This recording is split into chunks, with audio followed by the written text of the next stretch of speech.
Hey guys, Mr. Grand here. A little chapter 13 guided notes for the final.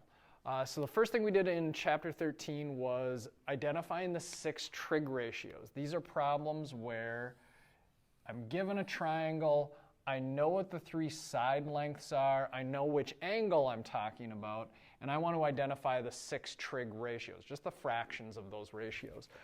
So the first thing that we did was to identify which side is the opposite, adjacent, and hypotenuse. Hypotenuse, remember, it's the longest side, and the little 90-degree angle sort of points at it, so that's the hypotenuse. The opposite and adjacent depend on which angle we're talking about. So in this case, I'm talking about the angle right here on the left side. The opposite side from that is the right side, so that's opposite. And then the remaining side is the adjacent. And remember that the word adjacent means next to something. So this is the non-hypotenuse, the leg that is next to the angle in question. Our 6 trig ratios then. Our regular ones are sine, cosine, and tangent. And you can remember that by using the mnemonic device SOHCAHTOA. Sine of the angle is opposite over hypotenuse. Cosine of the angle is adjacent over hypotenuse. And tangent of the angle is opposite over adjacent. Then the reciprocal functions are the other 3, the ones that you flip the fraction. So cosecant goes with sine, that's hypotenuse over opposite. Secant goes with cosine, hypotenuse over adjacent. Cosine is C and S for the first and last letters. Secant is S and C, so they just kind of switch around. So that's a way to remember that those 2 go together. And then cotangent, these are the only 2 that have T in them, is adjacent over opposite.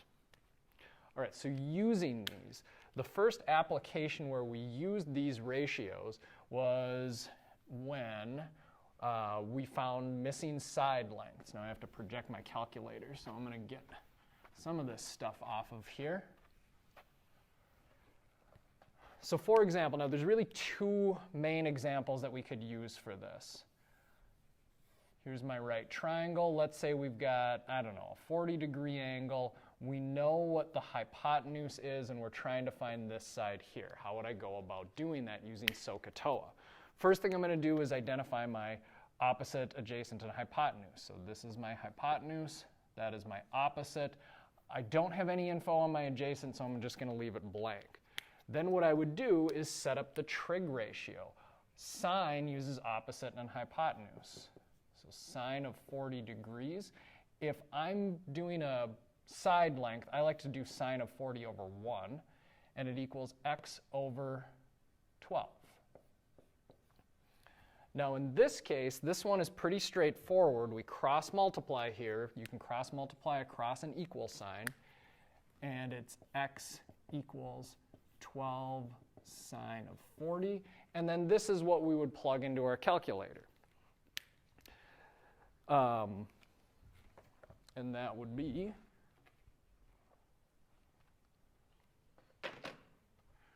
so first we got to make sure we're in degree mode. So hit the mode button. Now your menu is going to look a little bit different, but you want to scroll down a little ways till you see rad and DEG for rating and degree, and you want to have degree mode selected.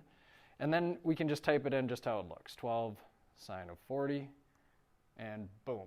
In this case, 7.71. Just be sure to pay attention to what the Canvas test is asking you, what decimal place you're rounding to.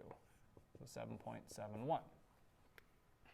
All right, so that was finding a missing side where we just basically do cross multiplication. The other option for this,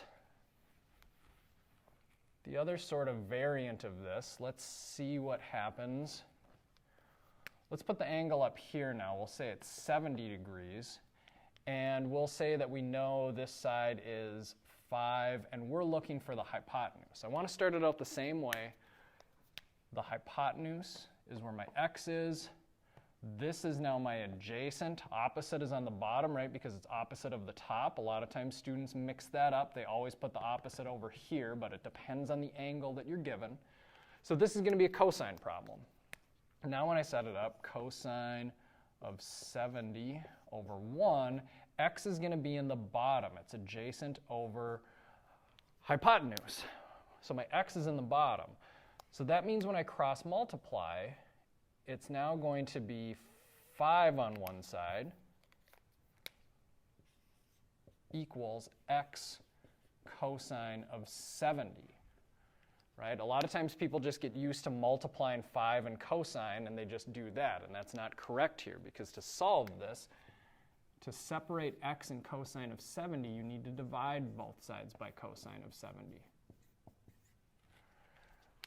That will cancel out the cosine of 70 on this side, and x is equal to 5 divided by cosine of 70. So if I go to my calculator, I can plug it in just like that. I know that I'm in radian or in degree mode. So 5 divided by cosine 70, and boom, 14.62 we'll say.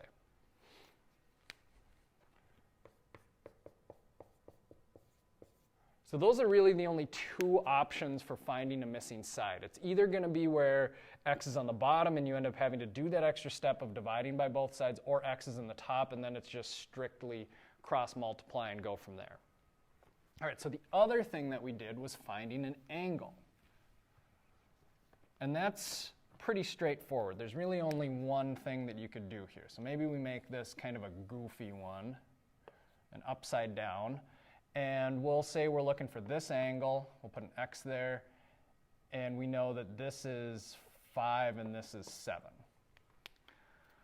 I still want to start out identifying opposite, adjacent, and hypotenuse. Hypotenuse is here, no number there, so I'm not even going to bother putting a letter. Opposite, if the angle is here in the left, opposite is right. There's the adjacent. And now we've got a tangent.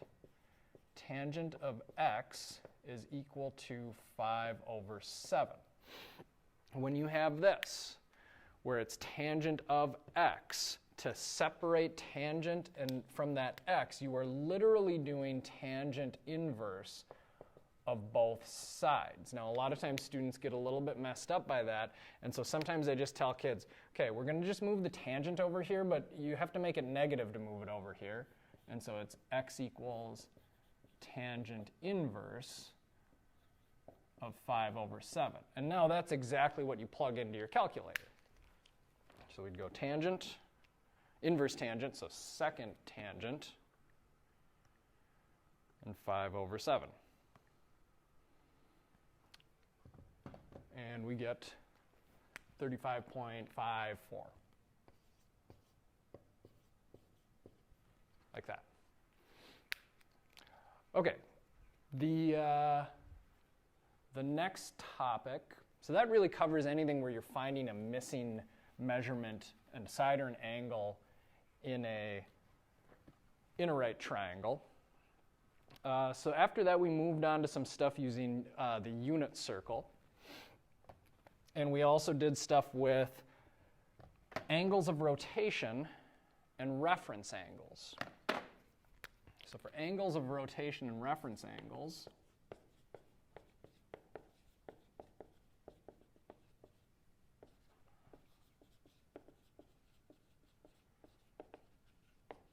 I'm just going to give 3 quick examples of this. So let's say that we have an angle of rotation. We want to draw an angle of rotation of, I'm going to say 165 degrees. Okay? Angle of rotation is on an XY axis. All angles of rotation start with their initial side right here on the positive part of the x-axis. If I'm rotating in a positive direction, I can think of this as winding a minute hand around a clock, but backwards. If I rotate it up to here, that's 90 degrees. So I can sort of count by 90s as I go. So that would be 90, that would be 180, that would be 270. A full rotation would be 360. So for this one, 165, I would start here. I would start rotating upwards for a positive angle of rotation. There's 90 degrees. All the way to here is 180, so 165 is maybe going to be about right there. The reference angle of that is the angle that's left between the angle of rotation and the closest side of the x-axis. So in this case, we're talking about this little area that I'm shading in black.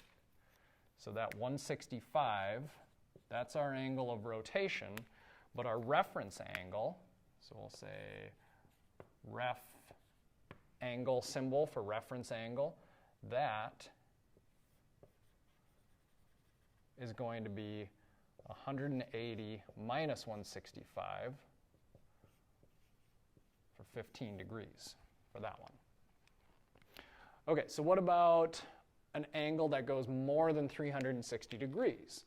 Let's say 440 degrees.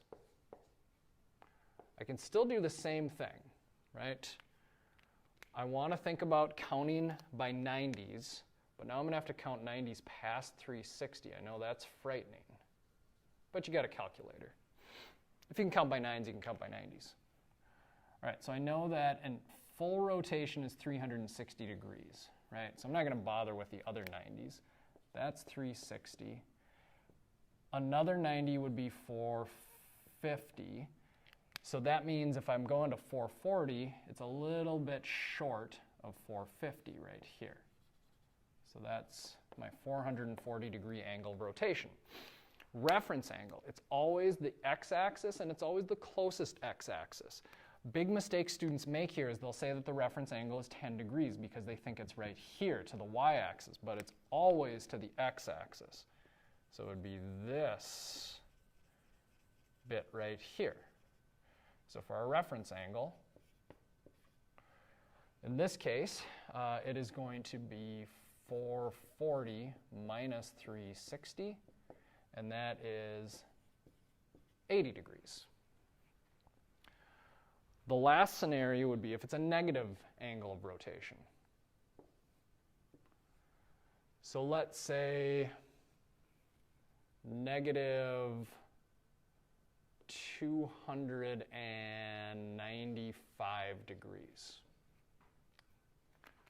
Okay, I'm going to start it the same way. It still starts in this spot, but now it's rotating in a negative direction.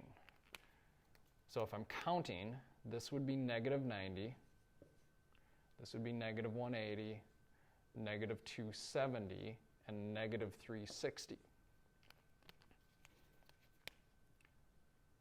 So 90, 180, 270, 295 is going to be a little bit past 270, not all the way to 360, and look something like that.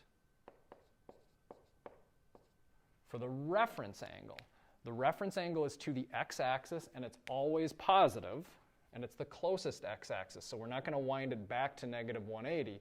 We're going to see how far it is to right here. So for my reference angles are always positive. So what I would do with something like this, instead of messing around with the negative numbers, just make them positive and subtract them. 360 minus 295, and that's what? 65 degrees for your reference angle. Okay, last topic in this video is going to be the unit circle. So we're not going to completely redo the unit circle, but you absolutely should have a functional unit circle at your disposal and know how to use it. Because if you do, if you can read a tape measure, you can read a unit circle. And then it's easy points. All right, so we're not going to look at this whole thing. Like I said, we'll fill in a couple pieces and just sort of explore like one angle for this and a couple of things. So let's say this one is, so this is 30 degrees. There's an XY coordinate here, right? This is an X, this is a Y. This right here represents Y over X, that ratio. Now you should have all of that filled in from earlier in the quarter. The way that we can read this is that the sine ratio is equal to x, the cosine of 30 degrees is y, and the tangent is this y over x. So if I fill in just from memory, because if you're a math teacher, you were required to know this inside and out. I think we had it something like that. The x value, right? So we've got x, y, and then y over x. That is our sine, cosine, and tangent. So the way I would use this, if I was finding sine of 30 degrees, I would say, okay, sine goes with the x value. I'll find 30 degrees, and x is that sine ratio. So sine of 30 degrees is root 3 over 2. Cosine of 30 degrees, same thing. Doesn't matter what the angle is. You find the angle, and then for cosine, you would just take the y value, 1/2. And tangent, same idea. Now we're just looking to that ratio that we filled in on the outside, which would be 1 over root 3. Or you might have it as root 3 over 3 also, because those are two equivalents of one another. They're equal to the same thing. One is in improper radical form, one is in proper radical form. Okay, so the only other thing with this would be that we're going to do would be inverse trig. So let's say that we have something like sine inverse of root 3 over 2. What does that equal? I still want to do the same thing. I want to think about what does sine represent, the x or the y value? Sine represents the x value, and so what I'm now doing is finding where the x value is equal to root 3 over 2, and my answer is the angle from the inside. So one of the answers to this is 30. Now in your complete unit circle, it would not only be root 3 over 2 here, but also down here where it's positive root 3 over 2 and negative 1/2 for 330 degrees. So with this one, it would have two answers, 30 degrees and 330 degrees.